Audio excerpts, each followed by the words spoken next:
You are listening to Heroes Never Die, your one-stop spot for all the latest news, Overwatch League results, and mishaps in Overwatch. Here are your hosts, Totemly Drunk and Edinar.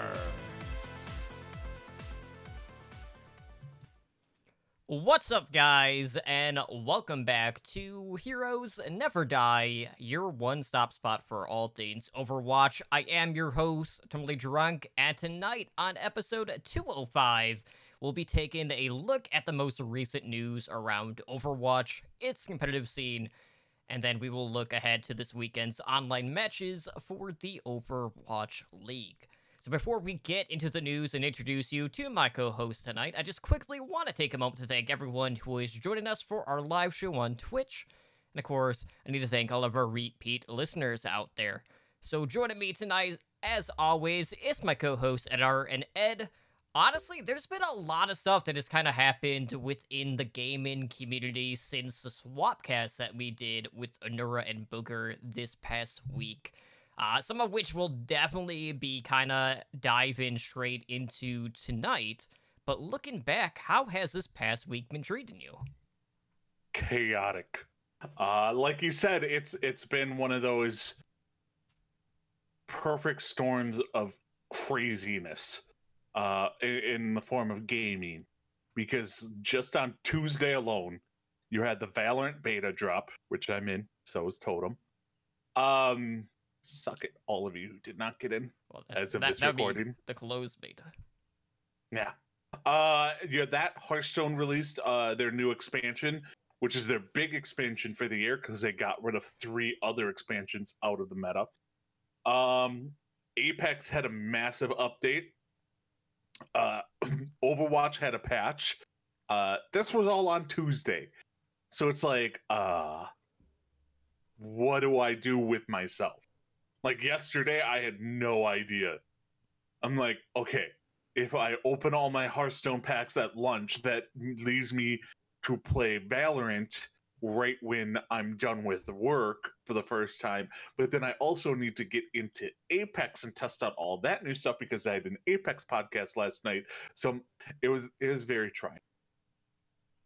First world problems, right here with Ednar. But yeah, how's your week been? It's been pretty good. Obviously, a lot of at least yesterday, I'll be honest, I was watching Valorant streams.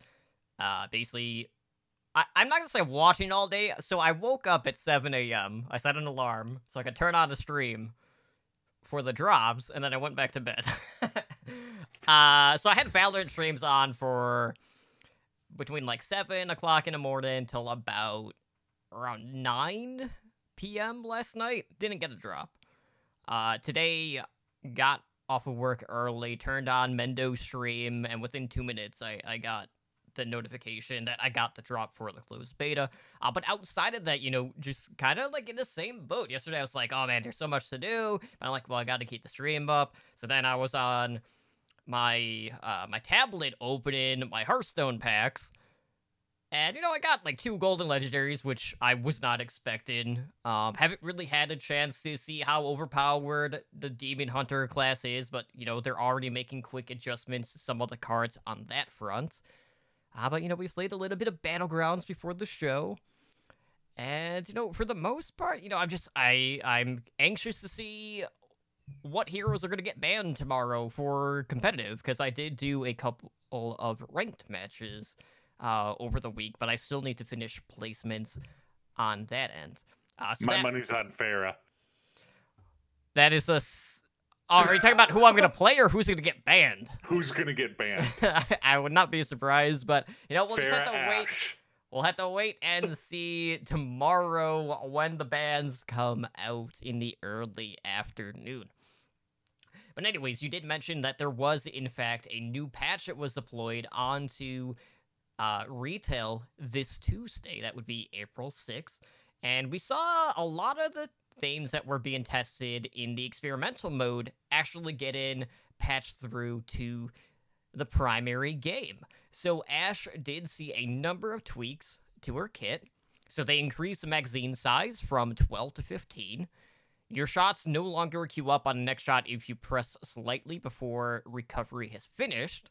And then there's a couple of like quality of life changes as well. So the unscoped shots reach maximum spread was increased from 4 to 6. Your unscoped shots can now be fired more quickly after firing a scope shot, and you can now start reloading much more quickly after firing a scope shot. So there's definitely been some really wonky things, I would say, in regards to, say, like the rhythm of Ash when it comes to firing her coach gun. Hopefully this is going to smoothen things out and just feel a lot better for the players. And, you know, I know that the max spread thing is going to be a lot nicer just because you have a couple extra shots where you're not going to have to worry about, you know, your aim kind of like being all over the place. So that's going to be nice. So it's going to be more concise through and through for you Ash players out there. But, you know, at the end of the day, is it going to make Ash viable in the pro scene? Or is this going to maybe bring Ash more in line with a, you know, maybe a potential like ladder hero for a lot of players out there over, you know, some other hit scan DPS that have been currently dominating the meta? I think this puts Ash more on the where I think everyone kind of wanted her to be at, is on the same level as Hanzo. I don't think this will move her up into McCree level, but the thing is there is no meta anymore. Like, people need to stop referring to things as the meta in Overwatch because there is none, and there will never be another one. Like, plain and simple, there will never be another meta in this game. If they keep these hero pools intact. But I think this brings Ash up to the level of a Hanzo, in my mind. Different utility, but offers a little bit more in regards to some more. I'd say it's a better counter to Pharah than a Hanzo, but Hanzo offers better utility. You know, Sonic Arrow is very useful. You know, I'd say their ults are probably about the same. They're both zoning ults. Bob might be a tad bit more effective because it just lasts longer. But yeah, it's definitely something that puts him on the same level. I love Ash. I love playing Ash. I'm god flipping awful at her. Because I'm horrible at throwing the dynamite and shooting it. Just trash tier times 11. Well, maybe having more concise shots will kind of offset that. Could, in theory. But, you know, we don't do things based on theory here. We live in the world of actualities. Where you have Ed taking shots. No, and you're like, well, he's not going to hit us. Maybe like 1 in 4? Yeah, that's fair. Yeah, 1 in 4 is about right. Less than that if I'm playing Valorant. World's worst NA Valorant player, Adonar. I'm real bad at it. Yeah, well, to get some customs going. Real bad. with some of the podcast crew. Real bad. It's also I got 3 kills. And I was like, I'm popping off. 3 kills the entire match. Not one series. No, 3 kills the entire match. I'm like, dude, I'm okay, so the real question is, how many rounds was that match? Because you do play up to 13. It was 13-2. So my team did not do well either. No. It's not like they popped off either. But, you know, those are the games you kind of want in Valorant. I will say this.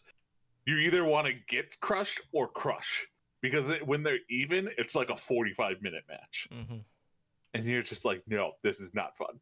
Yeah, we'll see if they make any tweaks to just the overall match length. But, you know, all in all, like, I like the quality of life changes that we're seeing with Ash hopefully this will make her a little bit more viable for some players out there, because I know a lot of people do like playing her, but she's always kind of played second fiddle to some of the other hit scan characters that are out there right now.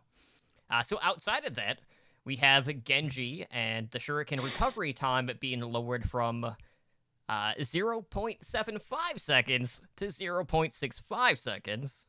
Not too much of a change there. I don't really know too many Genji players. Genji hasn't really necessarily been a prominent figure here for quite some time, even at the pro level. So I don't think that's going to be as prominently seen as what we'd see with some of the other changes here. But really, there are two characters here that have been getting some tweaks, one of which might not be the right tweaks, but it's still the right character, and we'll have to wait and see whether or not this is going to be enough to remove that Antichrist stigma surrounding Mei. It absolutely won't be, but looking at the Mei nerfs that they tested and patched through, we have the max ammo being reduced from 200 to 120 for her endothermic blaster, and then her secondary fire ammo cost was reduced from 20 to 10.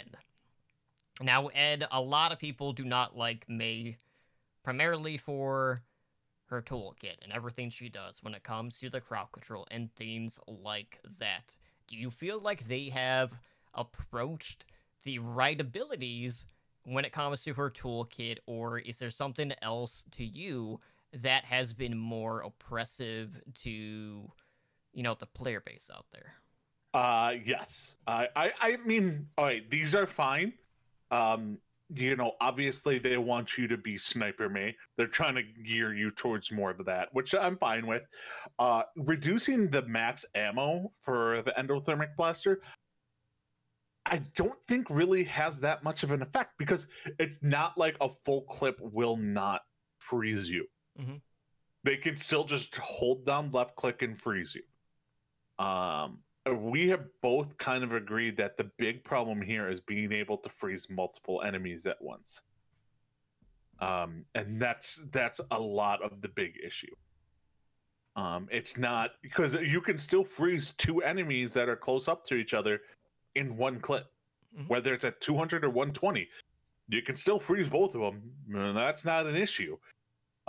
So, especially so you can get 8 right clicks in and, still probably freeze someone at this point. Like, it's a nerf. Yes, it is 100% a nerf. I don't think they're targeting the right thing. So we'll see, though. It could 100% be different than what I expect. And Mei is not going to be like the super popular hero, which I hope is the case, because she's the Antichrist and I hate her. But it's definitely, and Echo for saving her. Yes, and Echo. Hate you, Echo. But yeah, no, like, at least they're nerfing her. This seems more like, this is like the third nerf in a row for Mei. This is bringing up like flashbacks of Brig. Mm-hmm. Like, they keep nerfing, but they keep nerfing the wrong thing, and just still super powerful. Like, Brig got nerfed like 4 times in a row and was still mandatory. Like, they just keep nerfing Mei, but not nerfing the thing that's wrong with her, and it's causing no changes whatsoever. Yeah. Although that could all change with our next. I don't know. What I will say about Mei, though, really quick, is I never really understood why they would allow multi-freeze when that is essentially basically like the key component of Blizzard for her ultimate. I don't like the fact that there is 2 different ways for her to freeze multiple targets. At the end of the day, though, it doesn't really change the fact that you're still going to be able to isolate heroes using the wall and then get that early pick. I don't think we're ever going to get to the point again where, like, May's only going to be using her right-click and being Sniper May. The utility is still going to be there. You're just not going to be able to get as much multi-freeze, but it doesn't completely take it away from her primary fire at this point. But who knows? We'll have to wait and see. A lot of people have been going back and forth on where they think this puts May at this point in time. But I'm excited for the next changes that we're going to talk about, and that is to Pharah, who saw a little bit of a revert back to her prior form. So they increased the explosion damage from 65 to 80, and then they decreased the impact damage from 55 to 40.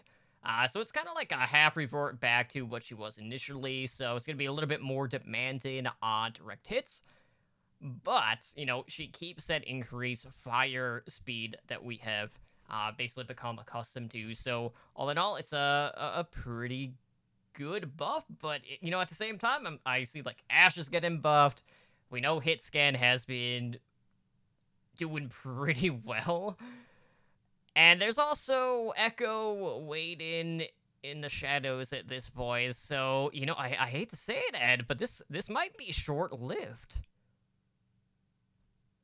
Is it though? You know, I don't know. This is just reverting buffs, isn't it? Because this is what it used to be. Yeah, the only thing that didn't get reverted was like the knockback distance from her boop. Yeah. So I don't know. Like, Pharah was never like after that change. Pharah has never truly been in the meta. I know I never use meta, but truly never been like one of the must-pick heroes. Mm-hmm.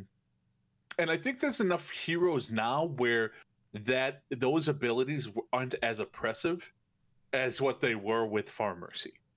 And the thing is you're gonna have weeks where, you know, Pharah might be super strong, but you can't play Mercy. So is it worth it? Or you know, stuff like that. So it's not going to be as big of a deal as some will think. Also, this means Pharah is way better for non-pros and below. Like, this is something where, like, I want to log on right now and just start playing Pharah. Because I love these changes. Like, it doesn't... It's why so many people love Junkrat. You don't need to have pinpoint accuracy to be effective. Mm-hmm. You can be way more effective if you are pinpoint accurate, but it doesn't punish you as much. And that's why Junkrat is so popular. Like, you can spam nades. And if you get a good shot, you're going to take someone out, but you're going to get that splash damage. So Pharah is the air version of Junkrat, essentially. So I'm very excited for this. I like it. I'm glad they changed this back. I did test this out a little bit in the experimental mode last week. Mm-hmm. And she felt good, real good. And I got my Top Gun skin in. So it's like Top Gun Pharah raining down hell. Yeah, so if Pharah is not... I just need a Mercy. ...is not banned tomorrow, I'm doing my DPS placements for sure. I will laugh my ass off if they ban Ashe and Pharah tomorrow. Which... It could happen. Stranger things could happen. See, here's the thing. They may ban them so they can get 1 week of regular play Overwatch, like quick play, to see if these are oppressive buffs or not. Mm-hmm. And not put them in the hero pool for competitive, and it turns out they're broken. I'm waiting. So we basically went from banning like 2 supports, like all these hit scan DPS, to only banning 3 heroes this past week for some reason. I'm waiting for them to just ban all the projectile. You know, at some point it's probably going to happen, but like they haven't really stayed to like one system when it comes to who they are pulling out of the pool so far.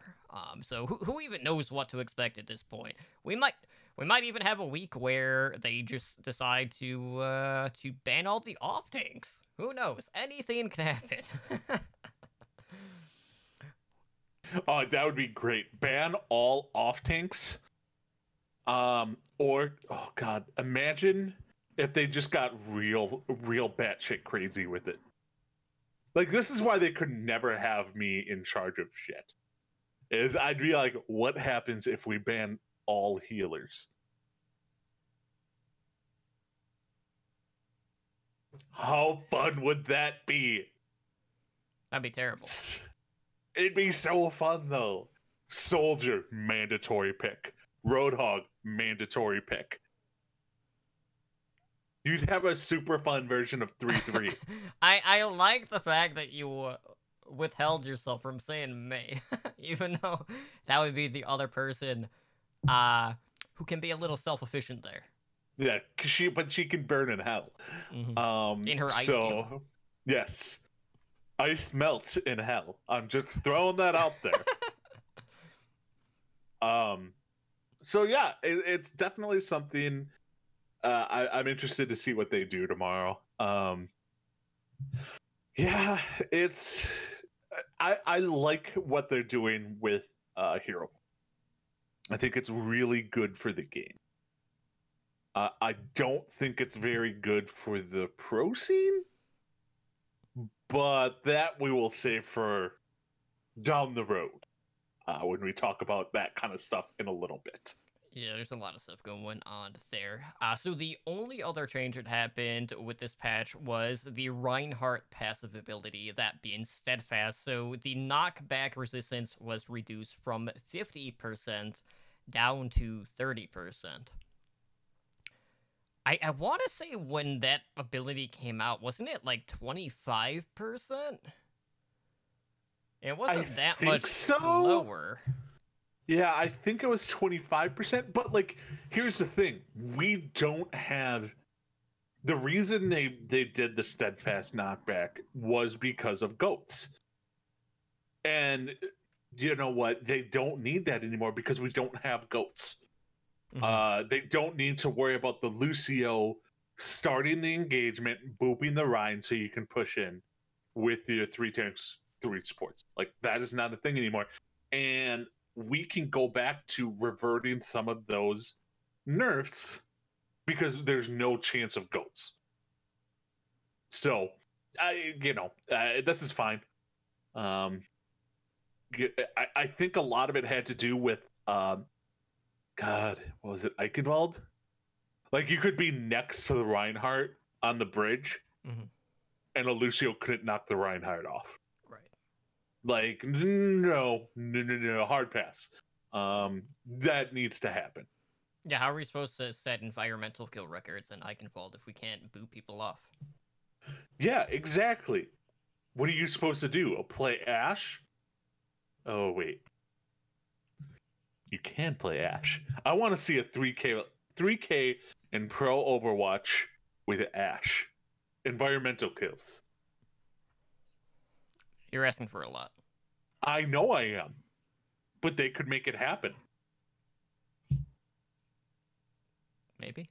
It's not like they're really playing for anything at this point. Yeah, I mean... Online pride. Let's get Corey to do it. Corey would do it because it's not like the Justice are playing for anything.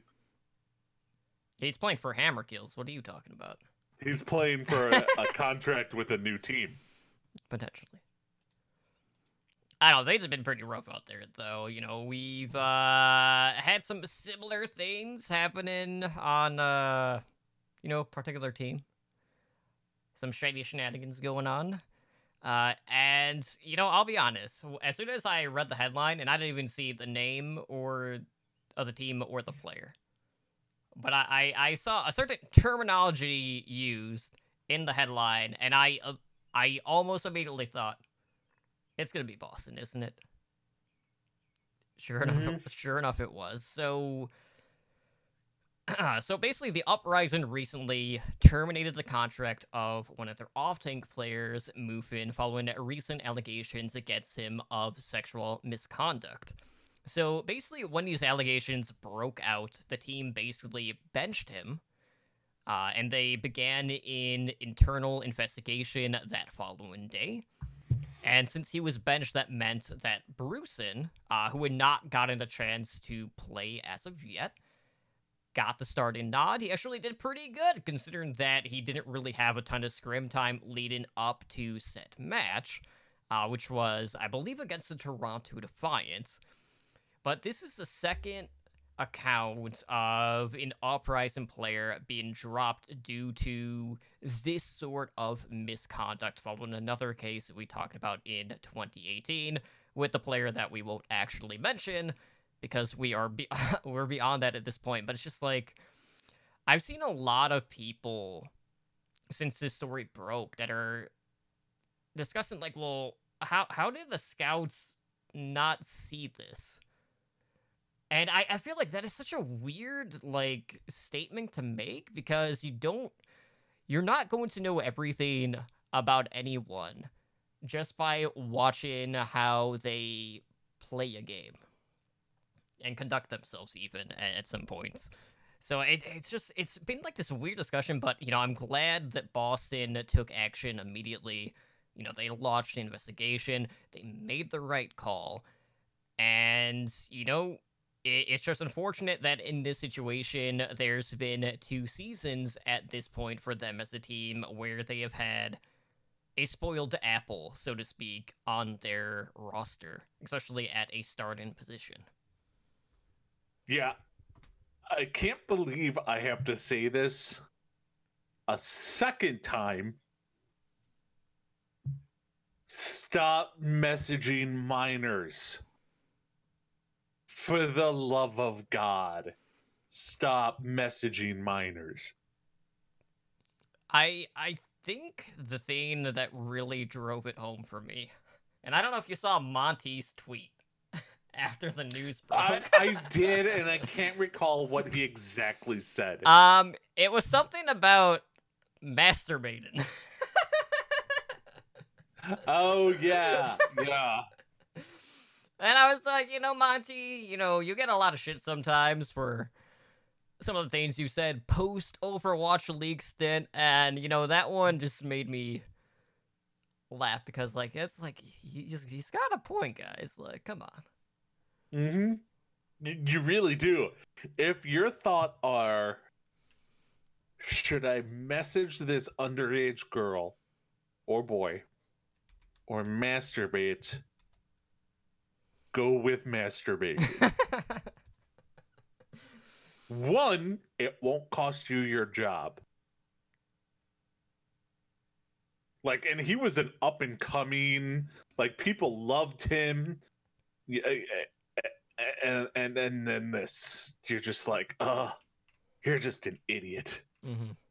And of course it happened with Boston. Now, granted, there's no way any team could know this kind of stuff beforehand, before signing. So it's like, this is just pure unlucky that it's happened to Boston twice. But this player now goes into he who shall not be named part deux for Boston. Like, I will not bring up his name ever again. Mm-hmm. So you're a piece of shit, plain and simple. Don't care any excuses. If you actually messaged underage girls, you're a horrible human being and rotten hell. I'm just going to say that now. If you ever message any minor like that, rotten hell. I'm trying to find the tweet. From I'm scrolling. I'm not seeing it. I don't know when the news broke. Yeah. But Monty was free to say whatever he wanted and what should be said because he's not affiliated with Overwatch anymore. Mm-hmm. So yeah, big unlucky, but it does give Brucin an opportunity to play in a situation where he probably wouldn't have seen the playtime. Yeah, so I hope... and there goes my dream of him getting traded to Paris, or in our next case, Cruz getting traded to Boston, so we could be cruising for a bruising. Mm-hmm. Not happening anymore. Unfortunate. Thanks to two people. Big unlucky. Right? The world was set up for cruising for a bruising. Guys went and ruined it. It's just been one of those weeks, man, for the competitive scene. A lot of departures and retirements, even. We saw the Paris Eternal Flex support Hip announcing his retirement from Overwatch. And, this is someone who had been playing in every single match for the Eternal this season. So basically what this means is they're down to 11 players. They do still have Gray at the Flex support position. But, they no longer have 2 at each spot. So, potential opportunity to sign, I don't know, maybe a Korean talent, potentially. Since, Paris is mostly playing Korean players. Yeah, that's definitely the way that they're going towards. It sucks because, yeah, like you said, Hip actually kind of was one of those players that kind of came out of nowhere. Mm-hmm. Hip and FD God, you're just like, what happened here? This was the exact opposite of what we expected this team to be. We thought it'd be Cruz and Gray, which was a decent support lineup last year. And then we're like, oh no, we're gonna bring out FD God and Hip, and we're just like, well, shit. So yeah, I mean, obviously they'll just go to FD God and Gray at this point. I don't know if they're gonna sign any flex support. They could.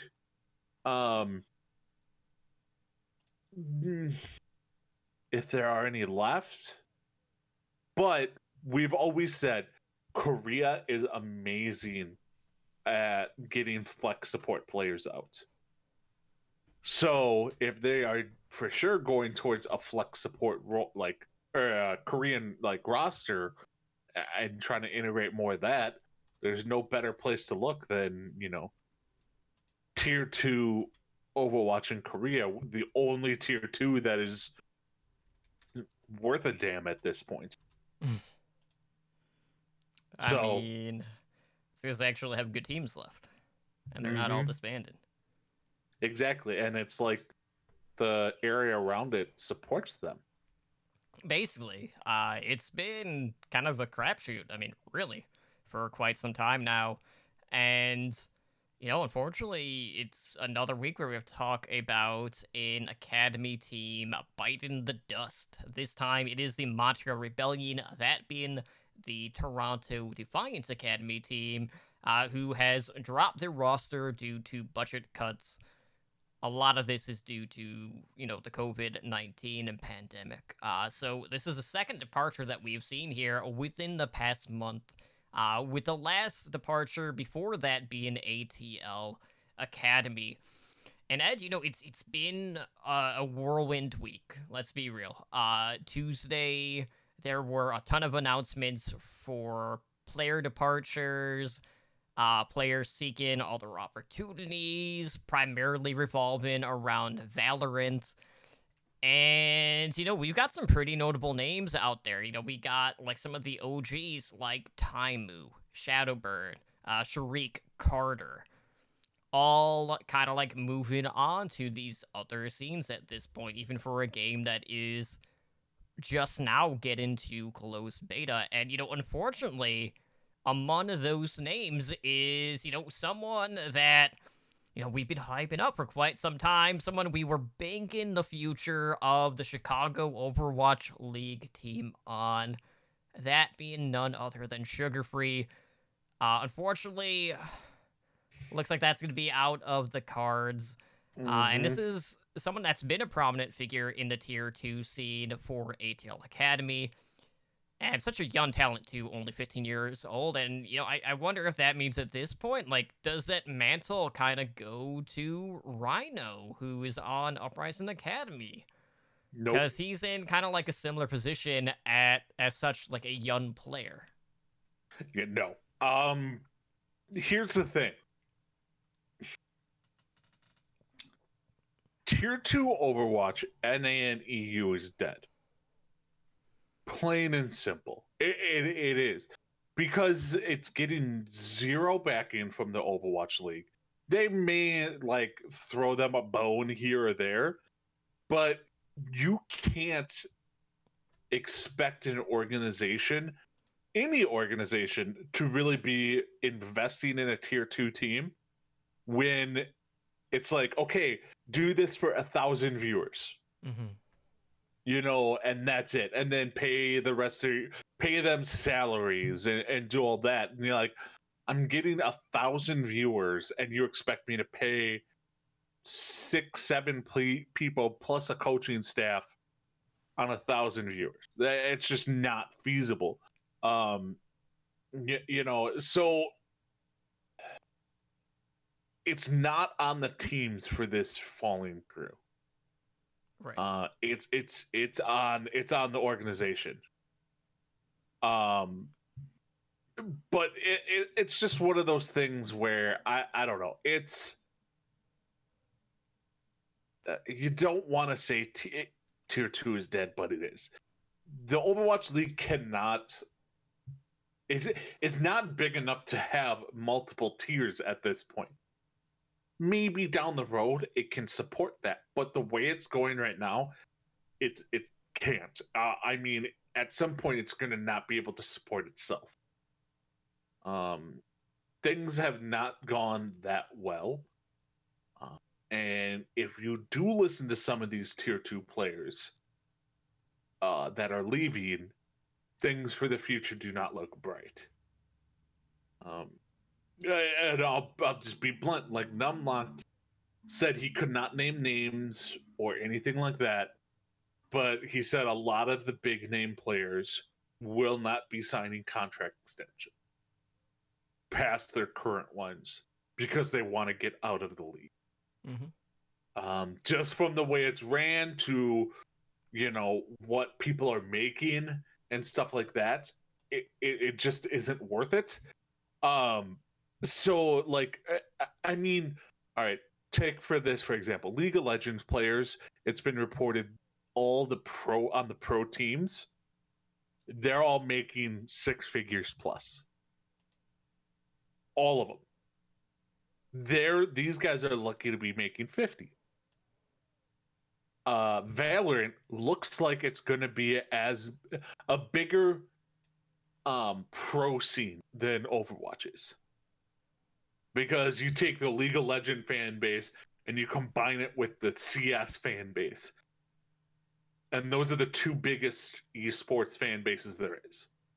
Over Overwatch, those are the two biggest esports fan bases. And you combine them into one game, it's going to be massive. So yes, these players are going to be like, why am I playing on a tier 2 team for, a chance at $300 for the month when I could try and go Valorant, where I could make a lot more money and it's not as stale as Overwatch is. So yeah, it's not surprising to me at all. I'm surprised Uprising is really still doing a tier 2 team. And as far as Rhino goes, I don't expect Rhino to stick with Overwatch much, because he's 13, 14. So is he going to be playing Overwatch for 4 more years? Probably not.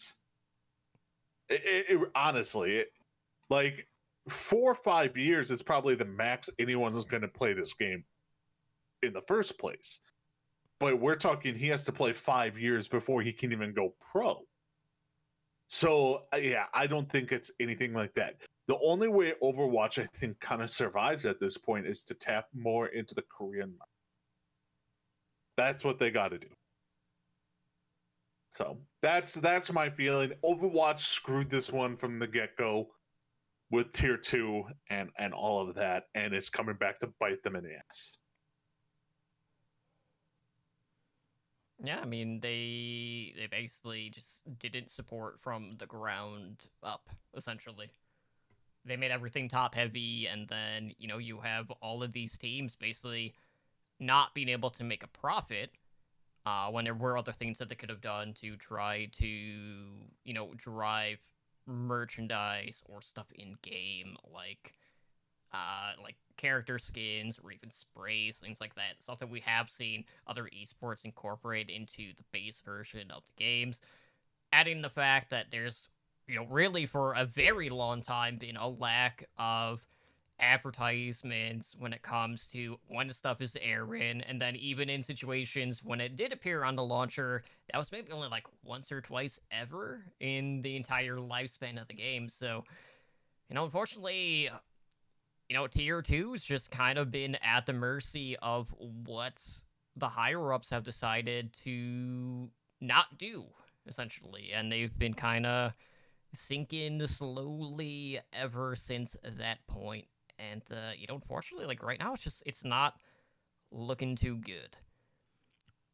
And, you know, there's been a lot of discussion about, like, what the future of the Tier 2 scene is going to be, like, what things we should hold players accountable for after another thing that happened, in a recent match, in regards to match chat being displayed on screen. And, you know, I know you and I are in the same boat when it comes to this, but basically what was happening is match chat was being displayed in a series between the Valiant and the Shock. And two players, Lastro and Rascal, received $1,000 fines for inappropriate chat during a league match, and that happened over the weekend. And this exchange basically happened during the fourth match of the series on Eichenwald. And, you know, normally this is not visible to viewers, but the broadcast team, at certain times during the matches, have actually been leaving the conversations between both teams on. Since it's something that they have complete control over, it's normally not visible, but you can actually see when it is and when it isn't, because it does give you a notification in the said chat. And, you know, Lasher initially, you know, said a few things, Rascal kind of repeated it, and then the players were basically just spamming to try to get it off screen. But, of course, you know, you can only do so much on that front. But, like, I'm so flippin' confused about why there was even a fine in the first place for this, when really the observers were the reason why chat was displayed in the first place. Like, I understand people that are wanting to go, like, well, you know, player conduct, you know, you need to be the best representation of the league, the owners, yada, yada, yada, but it shouldn't have been shown in the first place. And, you know, even if it was shown, like, it's not like people are just glued to the chat during the Overwatch League anyways, whether it is actual Twitch chat or actual in-game chat, regardless. But it's just like one of those things, like, you know, you read the transcript of what was said, and, you know, it's just, Lasher basically just said sex and big dick, and that was it. Like, so it's just like, okay, like, that's what's passing as a $1,000 fine now? It's honestly like a slap in the wrist, but it just comes to show you, and that, you know, the Overwatch League just can't handle that big dick energy. I don't know what to think. So, all right, Blizzard screwed up, and they allowed it, and because they allowed it, somebody said something that offended them. Fine, okay. Now, here's the thing. The only way that Overwatch is justified in doing this is since it wasn't shown, I want to see every other chat that has ever been done in-game between matches to ensure that nothing offensive was ever written. And this was the first time this has ever happened. Because if that's the case, justified. If not, which it's not, this is 100% Overwatch's fault. you could see at the beginning of the match where it says chat is now visible, or in-game chat is now visible. So it is easily, it can be switched on and switched off. It shows it right there. But the difference is because they screwed up and the players just went on their normal way, their normal trash talk, their normal banter back and forth that they've done in every match for probably 2.5 seasons now. But because Blizzard fucked up, that means that they get punished for it. And that is the shitty part. Like, that is the part where I'm like, you know what? You're a horrible company. Like, you're punishing them for your screw up. Like, it's a stupid move by them. It to punish them, it is just idiotic. Sure, punish them, not fine them. Punish them by, making them release, apologies, have Blizzard release something like that. Maybe send out a company-wide memo to all the teams, reminding them that this kind of chat is not acceptable, stuff like that. Don't fine them because you screwed up. Like, so, I don't know. That kind of pissed me off. Like, the players did nothing wrong. They didn't. Yeah. Anyone who says the players screwed up, you know what? No, you've never played a video game in your life. Then at that point, yeah. When I saw like the screen grab of it, I thought it was a joke.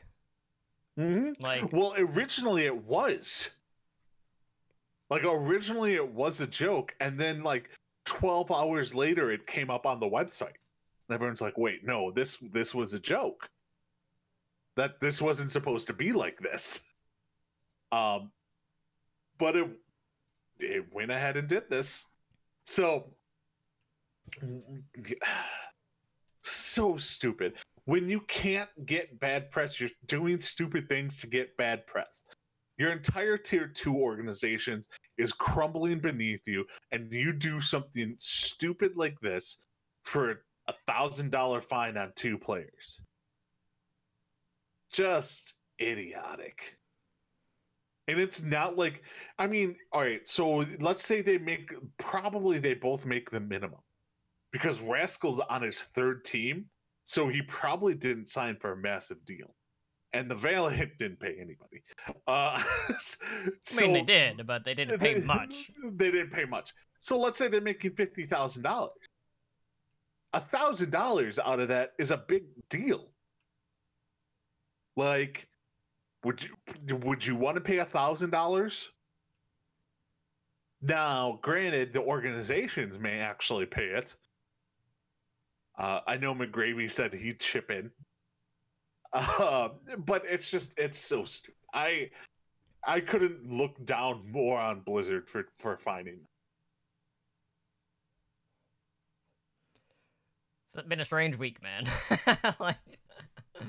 It's like they're trying to get us to hate them even more. It's just like the hits just kept coming from like all different sides. But hopefully we'll have a good weekend ahead with the Overwatch League. Probably won't see any match chat, like I would imagine, based off of this. If we ever see match chat again, I'd be shocked. So, goddamn coronavirus. Or who knows, maybe they'll leave it on and try to find more people. I don't know. That's how they're gonna make money. Is they're just gonna keep finding the players for saying sex and big dick and Chad. Because I guarantee you, Ed, at this point, every match is just gonna have that being spammed. Probably. Between the players in protest. You know what? They just, like you said, they can't. Blizzard and Overwatch can't handle that sexy big dick energy. Mm-hmm. And it just mushroom stamps them right in the face. Cut that if you need to. I don't care. That was a good one. Well, anyways, looking ahead at this weekend, We have a pretty interesting hero ban for week number 10 of the Overwatch League. So banned this weekend, we have Sombra and Reaper out of the DPS rotation. D.Va is gone in regards to your tank, and then Ana got pulled from the support slot. So, we actually got to see quite a bit of Reaper this past weekend. A lot of Torbjorn to kind of like counteract Sombra / Tracer play, and of course, that did include some montages of like hammer kills, all of that good stuff. But it was interesting to see the compositions that we saw with Lucio out of the rotation this past week. But now we don't have to worry about that. So looking ahead, Ed, like, what are you expecting to see now that we kind of saw one of the key components of what was the primary strat this past week being removed? Do you think we're gonna continue to see a ton of like these Mei compositions, or maybe we're gonna shift in a different direction here? I think we're gonna see what we saw kind of like week 1, more of the Reinhardt, probably Zarya, McCree, Mei type of comps. We're gonna go back to that, which you're gonna get from time to time, just because you can't keep all those heroes banned at the exact same time. I mean, you can. You just can't do it within this system. Yeah. So I'm assuming we're gonna go back to what we saw like pre-bans with the the McCree, Mei, Reinhardt, Zarya, Lucio, and I forgot who the other healer was. Was it Ana?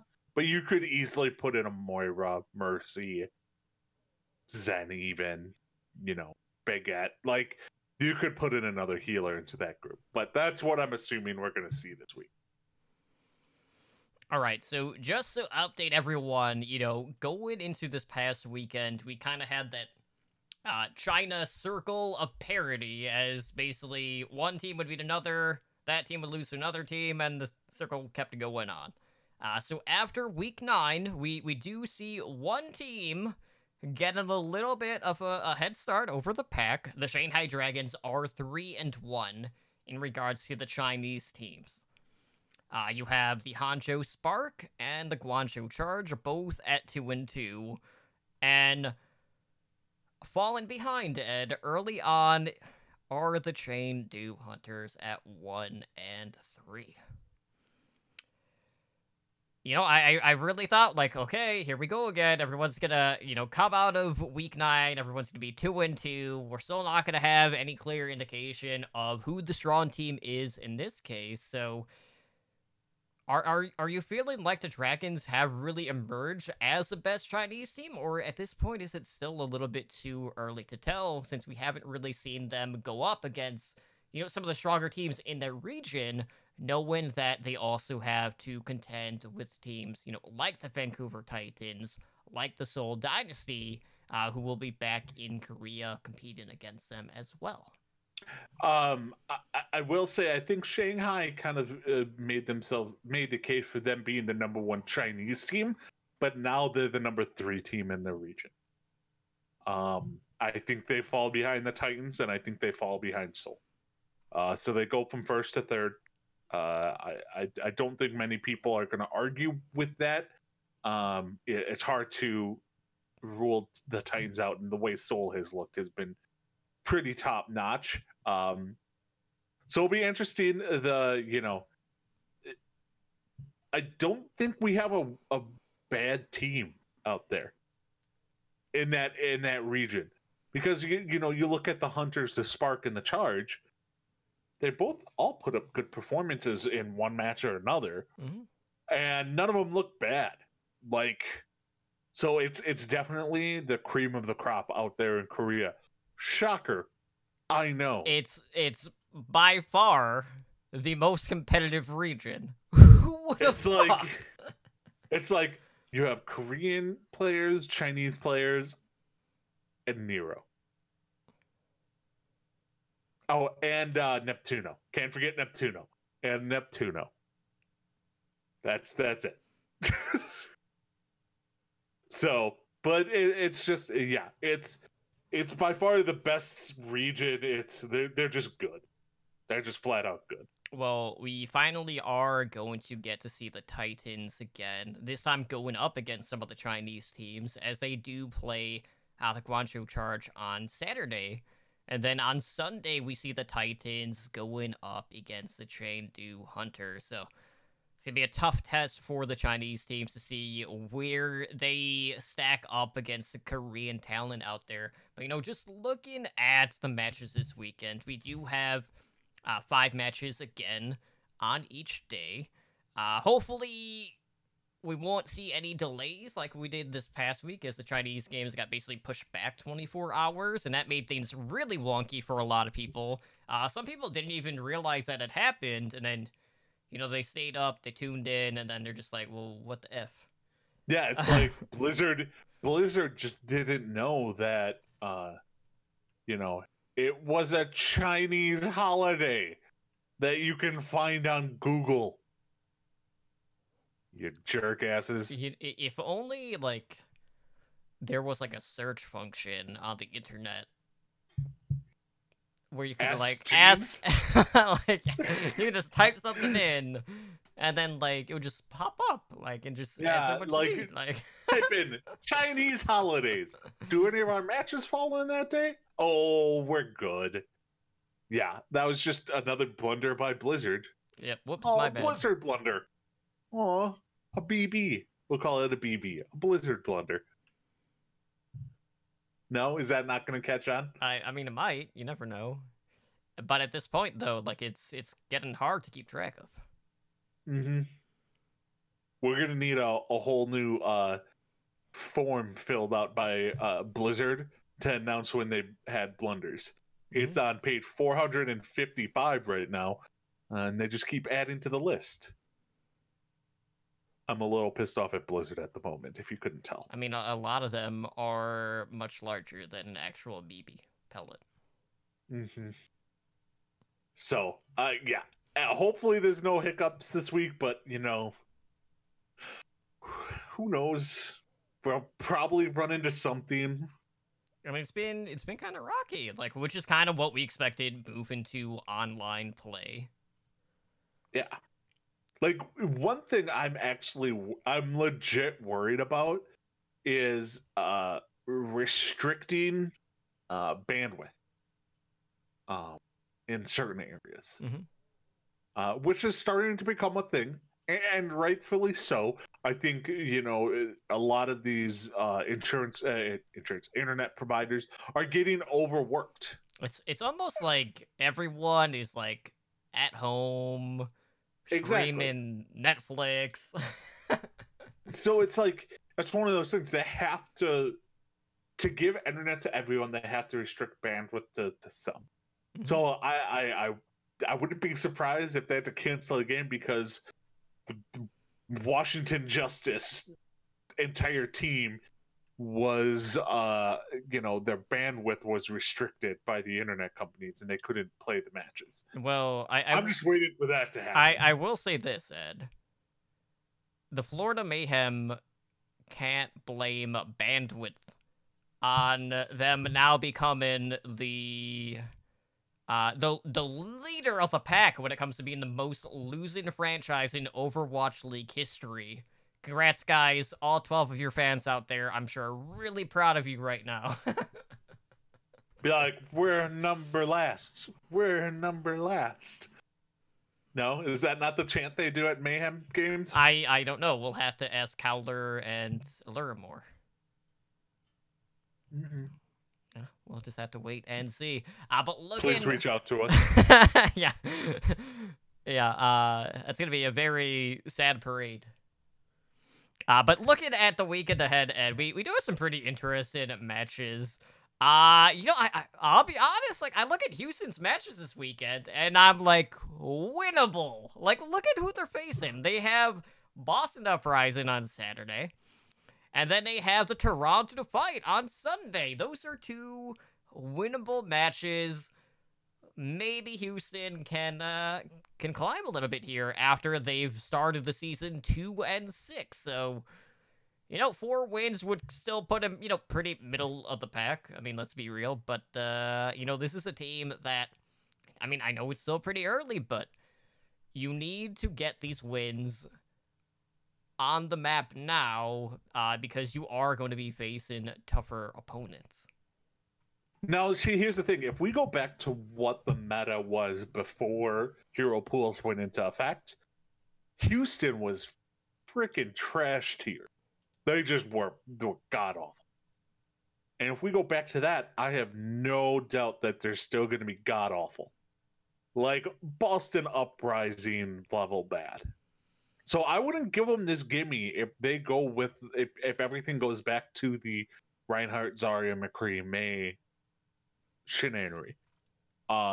So I'm not going to give this one. I'm assuming Houston will end up going 1-1 in this tomfoolery that we call this Houston Outlaw matches. I'm assuming that's what I'm going with. Is they're going to go 1-1.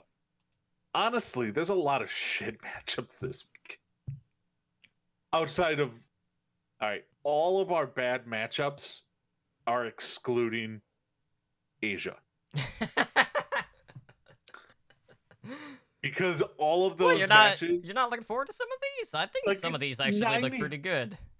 Okay, let me Saturday. Let me rephrase this. The two of the matches on Sunday actually look pretty good.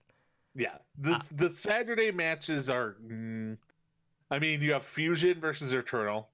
Could be decent. That's the only decent one out of that lot. Yeah, and then Houston, Boston. Want, turn off your TV. Followed by Washington versus Dallas. Want, keep your TV turned off. So yeah, you're good there. The Justice are real bad. They are not living up to the hype of one stage. Strange. Where they did good. It's weird like that. Mm-hmm. It's like people forgot that before stage 4, they were horrible. So then you have Dallas, and then Sunday's good starting at 3:00 Pacific. Because then you get some decent matches. Then you get the Philly Atlanta, good matchup. And then the Shock Gladiators, but the Shock don't look good. Well, okay, so they... I'm not going to say they look bad. They got a rebound win over one of the LA teams, okay? Maybe they could get the other. Now, are they the Shock of the 2019 season?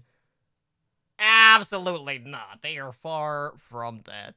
But we've heard rumblings about potentially Rascal wanting out to move to another team. Maybe there's something going on there, but I don't know if it's the Shock being overconfident after having that, really amazing run in the lower bracket, after getting dropped to the lower bracket in a very baffling fashion.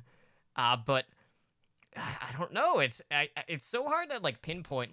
Is it the fact that the Shock didn't really make moves and then all the other teams had kind of leveled up that were primary competition, or is it just the fact that swagger just isn't enough to carry this team like it used to?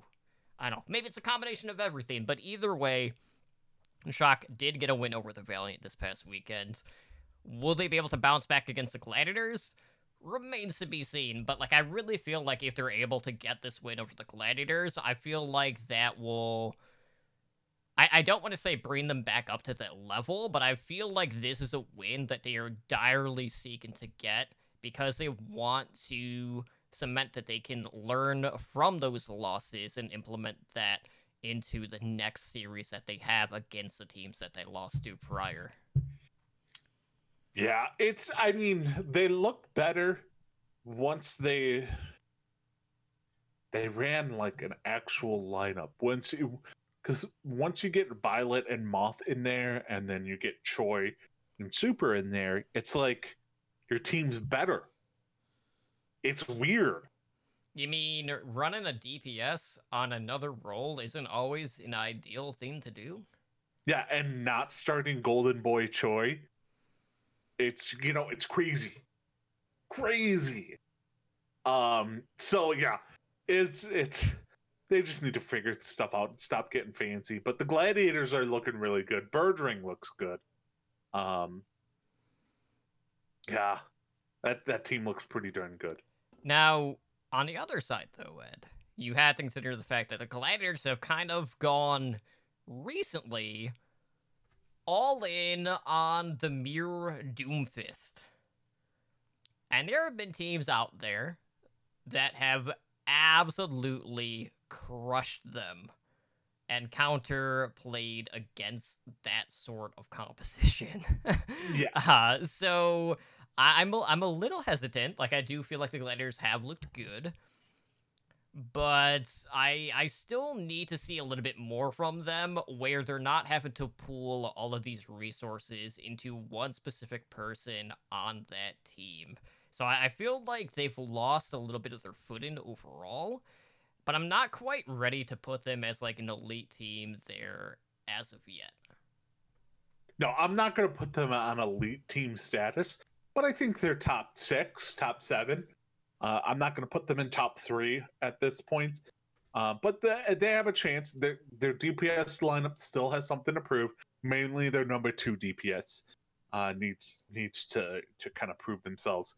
But I think they're going with OGE and Space is good, and we've never had questions about their the support line. Like, that's never been in question. So yeah, top 6 team. Yeah, I'd definitely put them. I wouldn't call them elite though. Yeah, so also recently we got to see the OWL debut of Hisu this past weekend, who looked pretty damn good. I know, like, the Fusion were kind of like teasing like a debut, and everyone was like, "Oh my god, does this mean Chipsa's gonna come in and play the Doofus?" No, guys, it does not mean that. You know, everyone just seemed to forget that Hisu was on the Philadelphia Fusion roster, and yeah, you know, just steps in right away, makes an impact, looks pretty good. And you know, like, Fusion face Atlanta in their second game. This would be on Sunday at 3 p.m. Pacific time. And, you know, Atlanta is still a very hard team to get a read on. You know, we were pretty confident that they were going to be one of the elite teams. Right now, they are 3-1. Their map differential is also pretty respectable, +7. I want to say, if I'm not mistaken, that's like 3rd or 4th best in the league right now, in the current stand-ins. But I don't think at any point that they have looked like super dominant, which is really confusing for a team that is still like finding ways to win. So I want to see how they're going to fare against the Fusion in this case, because the Fusion have really from the get-go kind of like cemented themselves as one of the gold standards of the current season, where they've shown off a lot of flexibility. They're not necessarily always running the same lineup either. So hopefully this will give us a better understanding of where the Atlanta Reign are as a team. And, you know, if they drop to the Fusion, like, maybe that would move them out of like that top 5 discussion for the league. Yeah, I think this is the best matchup of the week because Fusion are top notch. Atlanta has the chance to be top notch. Like, you may say a loss might bump them out of the top 5, but a loss that's close will keep them in the top 5. And even a loss to the Fusion doesn't bump them out of the top 6, I'd say. Like, that's the thing. Is like, like they're 5th place and they lose to Philly, I think they move to 6th. And number 6 moves to 5. Like, Atlanta's definitely up there. I'm interested to see what they do with their DPS lineup. That is just, are they going to go Baby Bay, Erster, Edison? What are they going to do there? That's one thing that I believe that you can never predict what anyone's starting lineup will be in the league on any given week. The only time they will for sure start is if they have 0 backup. So, who knows? We may see Dogman benched. I don't know. Maybe Kodak is great at you just don't know. So, well, that, and we're not going to see Chipsa. Chips is not playing. It's because there's no dead map. Mm-hmm. So no dead map means no Chipsa, which I'm fine with. But yeah, this is probably going to be the best matchup of the week. Probably the closest as well. I think the match that I'm most intrigued by on paper is Hunters Titans on Sunday. Now, there is no way in hell I'm staying up until 3 a.m. Central Time to watch that match. But I'm definitely going to tune in to a lot of the Pacific games this weekend, just to see if that level of parity kind of like continues week to week, or if one of the teams is going to break out, because like Chengdu is falling behind early. They face the Spark and the Titans this week. Could they drop to like 1-5? I'm not sure, but I'm just excited to get to see the Titans again. Like, you know, there are certain teams out there that it feels like we just haven't seen in such a long time for, you know, some pretty big stints here. So it's just, anytime you get to see one of those teams, like, I get really antsy. Yeah, it sucks we're never going to see them unless it's in the playoff. If there is going to be a playoff. I guess we don't. Mm-hmm. But you know, it's one of those things where, yeah, I'm gonna be interested to see how it goes. I would say the Titans seeing Fissure play is definitely top of my list, and it sucks that they're playing over in Seoul because I'm a gigantic Fissure fanboy. And I think that hopefully once this all passes, they move back, but I feel they're going to stay there throughout the whole season, which sucks. That seems like a pretty safe bet. Mm-hmm. Them and London will just stay over there for the rest of the season until the playoffs, and then they'll probably, if they have a playoffs and they can, they'll all meet up in one location. Mm-hmm. So, but yeah, that's the Titans are just, I want to see them, but I'm not waking up at 5 a.m. to watch the Titans on a Sunday. Okay, Ed, so this is what they got to do, right? They're going to go the UFC route. They're going to buy a private island, build a land center there, right? Is this what the UFC did? I'm pretty sure like this was actually something that they did. Dana White went out and bought like some private island off of California or something, and they're gonna hold events there because like they can still get international flights from and to there. I'm looking this up right now. You look that up, but it's just like, if that is the drastic measures that we have to take to secure like a land environment in playoffs, like how bizarre would that be? Oh my god. Who knows? So yeah, he's in talks to buy an island off the coast, and he would fly people in on private jets after setting up an octagon there. But he doesn't, he's giving no clues where in the world this island is. Well, yeah, they don't want random people showing up. Well, that, and he doesn't probably want the price to go skyrocket. But no matter what, Khabib is gonna be stuck in Russia. Yeah, he already backed out. For but the legit, time. they're just like, why does it need to be... Why does it need to be a private island? I don't know. I'm very confused by all of this. Then after that, we're gonna go like gladiator style, where we're just gonna have like we're gonna fight on top of a volcano. Like, wait, okay, hold on here. I'm very perplexed. You know, instead of the platforms, you know. So, what is the difference between, like, okay, I get he can't bring them into the U.S., a lot of these fighters. Fair enough. But there is no, like, like they could have the fight anywhere outside of the US, and there'd still be that chance of catching the coronavirus as on a private island, because they're all still going to be in the same room together without fans. So they're going to go to a populated area and then fly from that to the private island. And it's not like they won't catch coronavirus as one of them has it, because they'll all be in the same GD room. And what are they going to do after the coronavirus? Is that just going to be his hangout? That's gonna be where the villain headquarters resides. I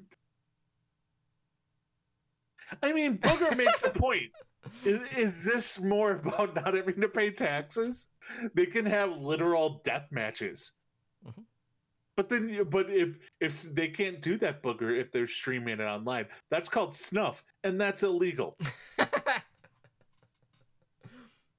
Snuff films are illegal, Booger, you sick bastard. So Better sell far them I've on the worked dark in, web. yeah. Yeah, Google that. You know what? Who should Google that? He Who Shall Not Be Named Part 2. Really get in trouble. Mm-hmm. So, There you cops will respond if you start looking up snuff. go. This is a weird episode. This is just one of those episodes where the more you know. You know, sexy big dick energy. Mhm. You know, it just brings out the best in people. I mean, Or the fines. yeah, the slaps on the wrist for $1,000. What kind of stamps? I mean, slaps. In the Mhm. form of a mushroom. Yep. Boom. Exactly. So with that being said, I'm pretty sure that basically covers it.